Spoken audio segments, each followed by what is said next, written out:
Take a listen to that chord. That's a beautiful, warm kind of bed. I've used this kind of sound a lot in my tracks, and traditionally I've used the Korg M1 wine pad. So what we've got here is, it's my own version, and I wanted to share with you how I made this because I think you could use it in your own productions. And if you're an Ableton Live user, it's super simple. So what I'm going to do, actually, look, why don't you hear some of this in situ in the backing as well? This is towards the end of a forthcoming track. So it's a really nice warm pad, essentially, in the background. So that's that. Now what I'm going to do is I'm going to make a copy. I'm going to bring this down onto a new empty track. And on this, let me just solo this. I'm going to bring in an instance of operator. So I'm using just one oscillator here. So that's the first one. And then it's in the default configuration here. So the default algorithm, because this, remember, is an FM synth. So let's take a listen as it is. There's a lot of bottom end there, and in my track I've got a bass line and a kick and so on, so I thought I couldn't have that. I mean, that sounds lovely, doesn't it? But the thing that I did was to increase the spread, and that's down here. So have a listen. As I increase this, what it does is it adds this lovely width to the sound, so it's almost like a chorus. And on the Korg M1 patch that this is based on, there was, oh look, it's starting to distort now. I'm going to bring the level down. Okay, I don't want that to be distorting in your headphones. Let's try again.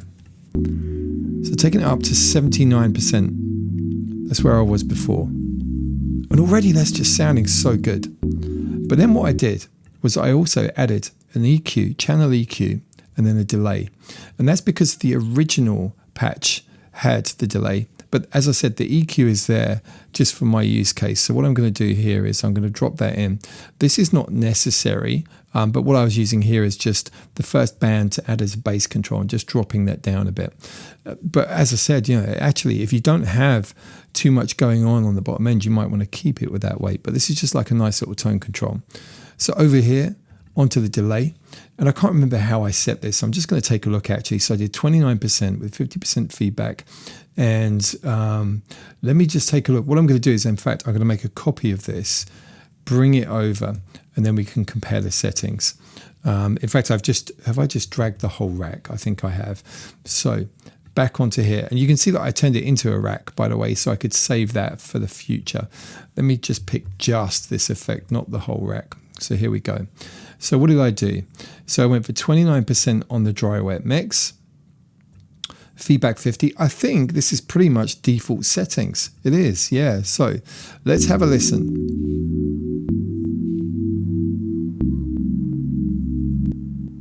And so what's happening with the delay is it's adding this kind of blend in between those chords. So it's kind of filling it, almost blurring everything. But that's a lovely, lovely sound.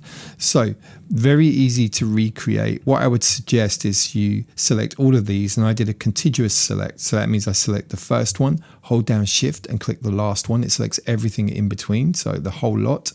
And then if I come here, I right click, I'm going to say Group. And then all we need to do is just click on Save and then call it Wine Pad or whatever you want to call the patch. This is absolutely perfect for so many sort of deep house kind of vibes, but perfectly suited for garage house or garage house or garage or soulful house even. So very versatile. I just wanted to share that with you.